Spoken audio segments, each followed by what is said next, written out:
विटेकरांसाठी आली खुशखबर. सगळीकडे आनंदी आनंदगडे. सर्वसामान्यांच्या जिव्हाळ्याची बँक आली नफ्यात. विटा मर्चंट बँकेचा आर्थिक वर्ष अखेर धडाक्यात संपन्न. पहा काय म्हणाले चेअरमन विनोद गुळवणे.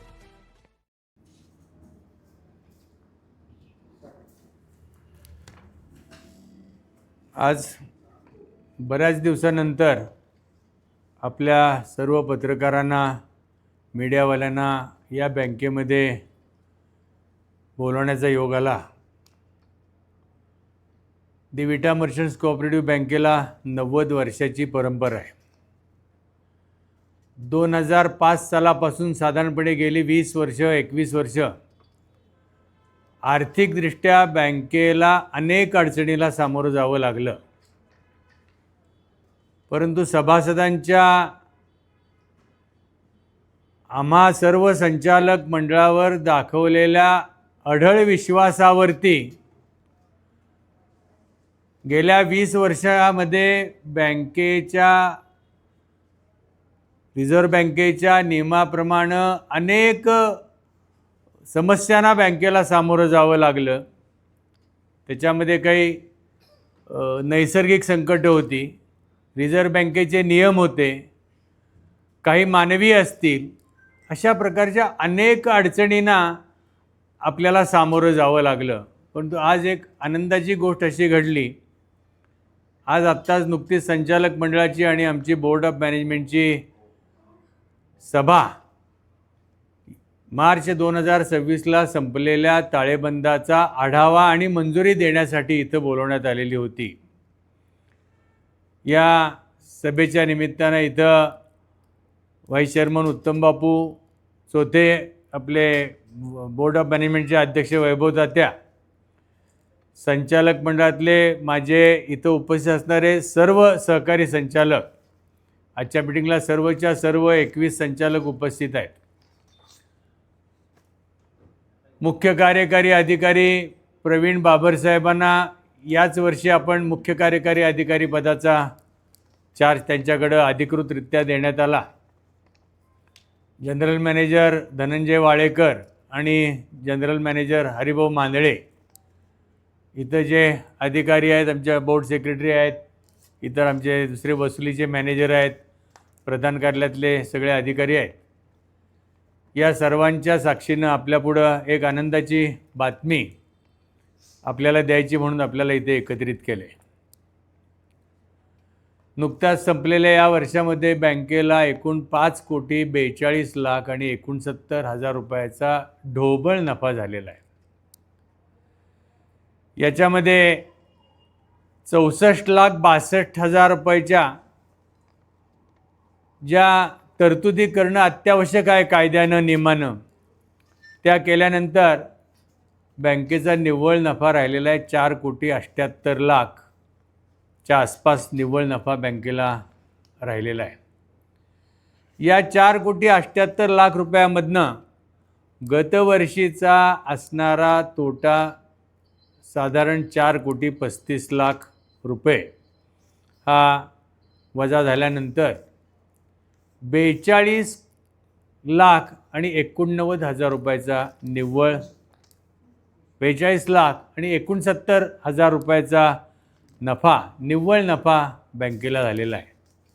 आणि ही अतिशय आनंदाची गोष्ट आहे, बाब आहे. रिझर्व्ह बँकेच्या दृष्टिकोनातनं या वर्षीच्या आर्थिक निकषावरती आपल्या बँकेनं सक्षम बँकेचा दर्जा मिळवण्याचे सर्व निकष हे 100% पूर्ण केलेले आहेत. बँकेकडे आता आपल्या ठेवी 193 कोटीच्या आसपास बँकेच्या ठेवी झाल्या आहेत. 119 कोटीच्या आसपास बँकेची कर्ज आहेत. बँकेचा आत्ताचा असणारा ढोबळ NPA 11,56,00,000च्या आसपास आहे. 9.75% ढोबळ NPAचं प्रमाण राहिलेलं आहे. नेट NPA 1,81,00,000 आणि 15,000 रुपयाचा नेट NPA आहे. त्याचंही प्रमाण 1.66% एवढं त्याचं प्रमाण आहे. बँकेची नेटवर्थ बँकेचा CRAR आणि बँक नफ्यात आहे का, या 3 बाबींवरती रिझर्व्ह बँकेचं त्या बँकेची आर्थिक सक्षमता ठरवली जाते. आणि ह्या 3ही बाबी रिझर्व्ह बँकेच्या नियमापेक्षा सुद्धा अतिशय चांगल्या पद्धतीची आकडेवारी आपल्यापुढं या वर्षीच्या ताळेबंदातनं आलेली आहे. नेटवर्थ आपलं 18 कोटीच्या आसपास आहे. किमान 12% रिझर्व्ह बँकेचा CRARचा निकष असताना सुद्धा 18.60% CRAR, म्हणजे एवढा चांगल्या पद्धतीची आर्थिक प्रगती बँकेच्या या ताळेबंदात आपल्याला दिसलेली आहे. या प्रसंगी मला प्रकर्षानं आता स्वर्गीय अनिल भाऊ यांची आठवण होते. त्याचं कारण अनिल भाऊंच्या हयातीमध्ये प्रत्येक वर्षी या बँकेच्या परिस्थितीची अतिशय जवळून त्यांनी माहिती घ्यायचा प्रयत्न त्यांनी केला होता. किंबहुना ही बँक दुसऱ्या बँकेत मर्ज होते का काय, अशा प्रकारची परिस्थिती काही वर्षापूर्वी निर्माण झाली होती. मग संचालक मंडळ असेल, सेवक असतील, अगर सभासद असतील, त्यांच्या मनामध्ये एक प्रकारची संभ्रमावस्था होती. आणि या संभ्रमावस्थेतून बाहेर येणं हे अवघड काम आमच्या सगळ्या सेवक वर्गाने करून दाखवलेलं आहे. बँकेचे आजी संचालक असतील, माजी संचालक असतील, आजी माजी पदाधिकारी असतील, या सर्वांच्या अथक प्रयत्नानं बँकेच्या सर्व जुने आमचे काही माजी मुख्य कार्यकारी अधिकारी असतील, त्याच्यामध्ये सर्वांचीच नावं घेण्यासारखे सर्व आहेत, तरीसुद्धा JB जोशींचं नाव मी प्रकर्षानं घेईन. 9 वर्षापूर्वी त्यांनी या बँकेच्या मुख्य कार्यकारी अधिकारी पदाची धुरा कोणी सांभाळायला तयार नसताना एक आव्हान म्हणून त्यांनी ते स्वीकारलं आणि या बँकेची आर्थिक घडी बसवून देण्याचा त्यांनी प्रयत्न केला. आता ते आपल्याकडे नाही आहेत, पण या प्रयत्नाला आत्ता आपल्याला यश आलेलं आहे. बँकेच्या विद्यमान अधिकाऱ्यांच्या बरोबर, विद्यमान संचालक मंडळ पदाधिकाऱ्यांच्या बरोबर, या बँकेच्या पूर्वीच्या माजी पदाधिकारी असतील, माजी संचालक असतील, माजी अधिकारी असतील, माजी सेवक असतील, या सगळ्यांचं विशेष योगदान या सर्व बाबीमध्ये आम्हाला मिळालेलं आहे. याचाही मला या ठिकाणी विशेष उल्लेख करणं गरजेचं आहे. गेली अनेक वर्ष QR कोड आणि डिजिटल बँकिंग या 2 गोष्टीबद्दल बँक प्रयत्नशील होती. परंतु रिझर्व्ह बँकेच्या नियमाप्रमाणे जोपर्यंत नक्त नफा, निव्वळ नफा बँकेला होत नाही, तोपर्यंत या गोष्टीला परवानगी मिळणं हे निकषात बसत नव्हतं. आता ही सगळी दारं आपल्याला खुली झालेली आहेत. या वर्षामध्ये झालेल्या उत्तम आर्थिक प्रगतीमुळं आत्ताच संचालक मंडळाच्या सभेमध्ये, बोर्ड ऑफ मॅनेजमेंटच्या सभेमध्ये एकमतानं निर्णय घेण्यात आला की हा आता balance sheet unaudited balance sheet आहे. ऑडिट बॅलन्स शीट झाल्यानंतर आपल्याला सभासदांना काही लाभांश देता येईल का, याचा प्राधान्यानं आपण सगळ्यांनी विचार करणं आवश्यक आहे. आणि त्याप्रमाणे सर्वांनी लाभांश देण्याच्या दृष्टिकोनातनं आपल्याला या ठिकाणी भूमिका घेण्याचं ठरवलेलं आहे. त्याच्याबरोबरच सेवकांना आम्ही प्रतिवर्षी 1 महिन्याचा बोनस, इतकी वर्ष बँकेला तोटा असतानासुद्धा सेवकांना मिळणारा पूर्ण पगार आपण बोनस म्हणून देत होतो.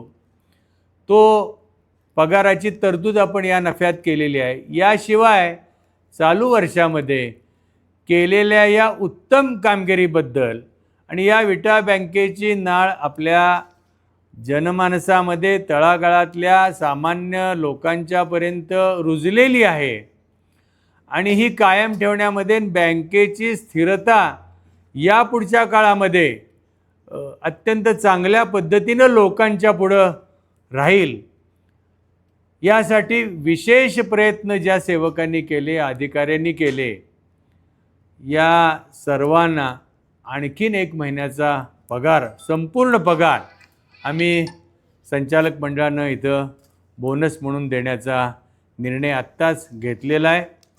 अशा पद्धतीनं एकूण सर्वच कामकाजामध्ये आत्ता या बँकेला यापूर्वी जी एक यशोशिखराची परंपरा होती 2005-06पासनं, मग कोविड असेल, नैसर्गिक आपत्ती असेल, गव्हर्मेंट सिक्युरिटीच्या किमतीमध्ये झालेली चढ उतार असेल, त्याच्यामुळे झालेला तोटा असेल, हा प्रत्यक्षात जरी ऑपरेटिंग लॉस नसला तरीसुद्धा रिझर्व्ह बँकेच्या नियमाप्रमाणे या बाबी बँकेला करणं बंधनकारक असल्यामुळं आपला बॅलन्स शीट हा लॉसमध्ये दिसत होता. तरीसुद्धा संचालक मंडळातल्या सर्व संचालकांच्या माझ्या सगळ्या सहकाऱ्यांनी अतिशय सकारात्मक भूमिका ठेवून अडचणीत आलेल्या कर्जदाराला मदत करण्याची भूमिका ठेवली.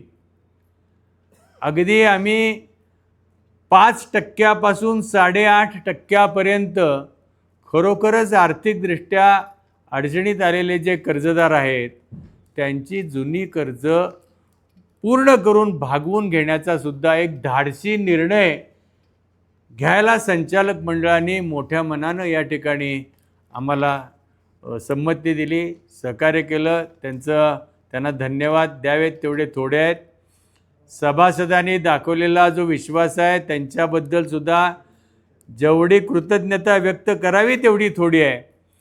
सेवकांचं, संचालकांचं आणि सभासदांचं फार मोलाचं योगदान या सगळ्या कामामध्ये आहे. अनेक ज्ञात अज्ञात व्यक्तींनी या कामामध्ये या बँकेला या आर्थिक अरिष्टातून बाहेर येण्याच्या दृष्टिकोनातून पूर्ण सहकार्य केलं आहे. आजपर्यंत आम्हाला मीडियानं तर भरपूर सहकार्य केलं, वृत्तपत्राने आम्हाला भरपूर सहकार्य केलं. वृत्तपत्राने एवढं सहकार्य केलं की बँकेबद्दल कधीसुद्धा वेडीवाकडी बातमीसुद्धा या वृत्तपत्रामध्ये येणार नाही याची दक्षता घेतली. अशा पद्धतीनं या एकूणच बँकेच्या कामकाजामध्ये आम्हाला सहकार्य मिळालेलं आहे. या सगळ्या वाटचालीमध्ये आणखीन काही नावाचा नामोल्लेख करणं अत्यंत आवश्यक आहे. विद्यमान आमदार सुहास भैया, माजी आमदार राजेंद्र अण्णा देशमुख, अमोलदादा जिल्हा बँकेचे विद्यमान संचालक, अशी अनेक नावं घेण्यासारखी आहेत. या सर्वांचं आम्ही संचालक मंडळाच्या वतीनं त्यांना मनापासून आम्ही धन्यवाद देतो. या पुढच्या काळातही या सर्वांचं सहकार्य आपल्याला मिळेल. मला खरं तर खूप बोलायचं आहे पण याला आपल्याला वेळ अपुरा आहे. तरीसुद्धा 4-2 नावाचा मी प्रकर्षानं उल्लेख या निमित्तानं करेन की बँकेला गेल्या 20 वर्षामध्ये असणारा जो तोटा होता त्याच्यामुळं आम्हालासुद्धा या बँकेत आल्यानंतर, मी आता जवळपास 38 वर्ष या बँकेमध्ये काम करतो. 1988ला मी कार्याध्यक्ष झालो आणि 38 वर्षामध्ये या माझ्या कामकाजाची सुरुवात स्वर्गीय भाऊसाहेब, स्वर्गीय अशोकप्पा, स्वर्गीय रामभाऊ तात्या देवटे, माझे वडील स्वर्गीय चिंतोपंत अण्णा गुळवणी, अशा अनेक नेते मंडळींनी माझ्यावर ही जबाबदारी सोपवली. स्वर्गीय माधवराव तारळेकर आहेत, आत्ताचे बाळासाहेब तारळेकर आहेत, अशा अनेक मंडळींनी ही जबाबदारी माझ्यावरती सोपवली आणि अत्यंत चांगला काळ आपण बँकेचा सर्वांनी आपण अनुभवलेला आहे. मला या सर्वांच्या ठायी मनापासून मी कृतज्ञता व्यक्त करेन आणि भविष्यकाळामध्ये यापेक्षाही अत्यंत चांगल्या पद्धतीनं आर्थिक प्रगती बँकेची झालेली आपल्या सर्वांना अनुभवायला येईल याची मला स्वतःला खात्री आहे.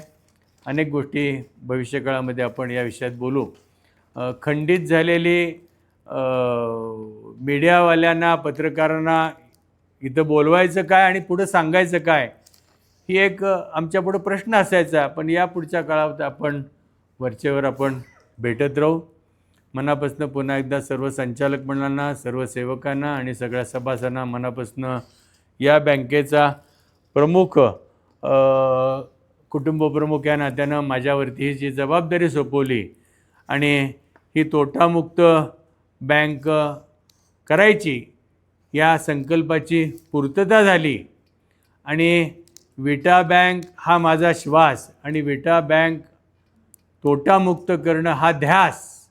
आमचे वैभव तात्या आहेत, त्यांनी ही स्लोगन आम्हाला सांगितली आणि खरोखर त्या पद्धतीनं बँकेच्या सर्व कर्मचाऱ्यांनी अधिकाऱ्यांनी काम केलं.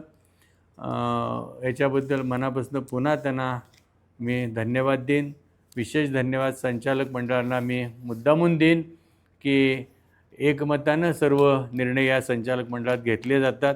हीच परंपरा भविष्यातही कायम राहील अशा प्रकारची 100% मला खात्री आहे. पुन्हा एकदा हा एक दिवाळीसारखा आजचा झालेला हा आपला आर्थिक ताळेबंद नफ्यात आला असा हा क्षण आहे असं मी मुद्दामून या ठिकाणी नमूद करतो आणि थांबतो.